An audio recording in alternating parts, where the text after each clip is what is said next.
CM योगी ने बच्चों की पढ़ाई को लेकर किया बड़ा ऐलान। अब यूपी के स्कूलों में बच्चे पढ़ेंगे रामराज की किताबें। इतिहास की किताब को बदलने का किया सीएम योगी ने ऐलान। अब यूपी के स्कूलों में नहीं पढ़ाया जाएगा मुगलों का इतिहास। सीएम योगी ने बच्चों की पढ़ाई को लेकर बड़ा बदलाव कर दिया है। अब यूपी के स्कूलों में बच्चों को अब मुगलों के इतिहास के बारे में नहीं पढ़ाया जाएगा। सीएम योगी ने मुगलों के इतिहास को बदलने की बात कही। सीएम योगी का कहना है कि अब बच्चों को स्कूल में मुगलों के इतिहास यानी कि बाबर मुगल जैसी कहानियां नहीं पढ़ाई जाएगी। आपको बता दें कि उत्तर प्रदेश की योगी सरकार ने शैक्षिक सत्र 2023 और 2024 के यूपी बोर्ड और सीबीएसई बोर्ड के पाठ्यक्रम में बड़ा बदलाव किया है। स्कूलों के छात्रों को अब मुगलों के इतिहास के बारे में नहीं पढ़ाया जाएगा। यूपी सरकार द्वारा इतिहास की किताब भारतीय इतिहास के कुछ विषय, द्वितीय से शासक और मुगल दरबार के चैप्टर को हटा दिया गया है। इसके अलावा 11वीं की किताब से इस्लाम का उदय, संस्कृतियों में टकराव, औद्योगिक क्रांति, समय की शुरुआत पाठ हटाए गए हैं। वहीं नागरिक शास्त्र की किताब से अमेरिकी वर्चस्व और शीत युद्ध का पाठ हटाया गया है। इस फैसले को शैक्षिक सत्र 2023-2024 से लागू किया जा रहा है।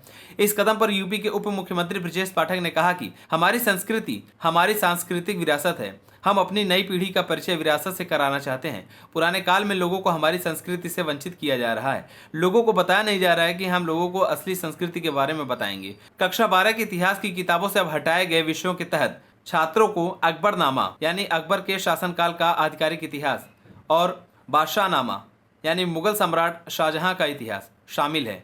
इसके अलावा नागरिक शास्त्र की किताब में भी बदलाव किया गया है। स्वतंत्र भारत में राजनीति की किताब में जन आंदोलन का उदय और एक दल के प्रभुत्व का दौर चैप्टर भी बदल दिया गया है। यूपी और सीबीएसई बोर्ड के द्वारा शैक्षिक सत्र 2023-2024 के सिलेबस में मुगल दरबार का इतिहास हटाए जाने और 11वीं की किताबों से इस्लाम का उदय, संस्कृतियों में टकराव और औद्योगिक क्रांति जैसे पाठ हटाए जाने के फैसले को लेकर संभल के एसपी विधायक पूर्व माध्यमिक शिक्षा मंत्री नवाब इकबाल महमूद ने प्रतिक्रिया दी है।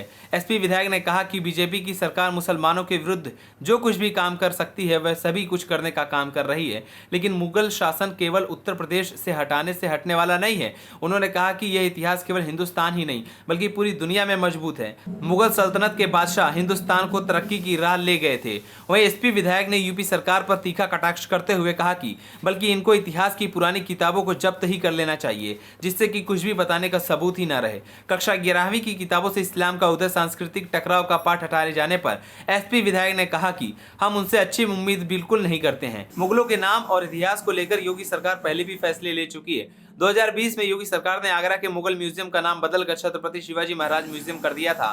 तब योगी ने ट्वीट कर कहा था, आगरा में निर्माणाधीन म्यूजियम को छत्रपति शिवाजी महाराज के नाम से जाना जाएगा। आपके नए उत्तर प्रदेश में गुलामी की मानसिकता के प्रतीक चिन्हों का कोई स्थान नहीं है। हम सबके नायक शिवाजी महाराज हैं। जय हिंद, जय भारत। आप सभी को क्या लगता है कि सीएम का ये फैसला सही है या गलत? हमें कमेंट कर जरूर बताएं। अगर आप नए हैं तो हमारे चैनल को सब्सक्राइब करें।